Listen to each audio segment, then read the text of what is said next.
ஆச்சி மிளகாய் தூள் வழங்கும் மணிச் செய்திகள். இணைந்து வழங்குபவர்கள் அரசன் சோ.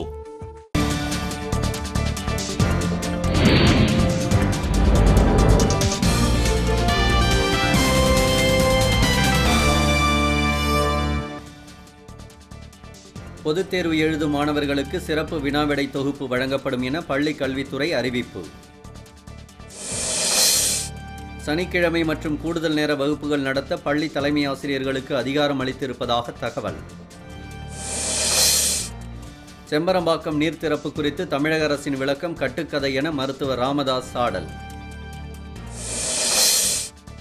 நீர்வரத்து குறைந்ததால் முல்லை பெரியாறு அணையிலிருந்து கேரளாவுக்கு திறக்கப்பட்ட உபரி நீர் நிறுத்தம். டெல்லி குடிசைகள் இடிப்பு விவகாரம் ஒத்திவைப்பு தீர்மானத்தை மக்களவைத் தலைவர் நிராகரித்ததால் அமளி. வெள்ளம் பாதித்த மாவட்டங்களில் மதுக்கடைகளை மூடக்கோரிய வழக்கு சென்னை உயர்நீதிமன்றம் தள்ளுபடி. கேரள எல்லையில் மாவோயிஸ்டுகள் நடமாட்டம் அதிகரிப்பு, ஆய்வுச் சாவடிகளில் கண்காணிப்பு தீவிரம்.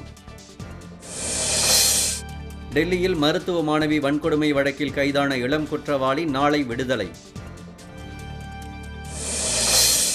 திருப்பதி வனப்பகுதியில் 2 கோடி ரூபாய் மதிப்புள்ள செம்மரக்கட்டைகள் கண்டுபிடிப்பு, கடத்தல்காரர்கள் தப்பி ஓட்டம். டெங்கு காய்ச்சலுக்கு டெங்வாசியா என்ற தடுப்பூசி மெக்சிகோவில் கண்டுபிடிப்பு. ஆச்சி மிளகாய் தூள் வழங்கிய மணிச் செய்திகள். இணைந்து வழங்கியவர்கள் அரசன் சோ.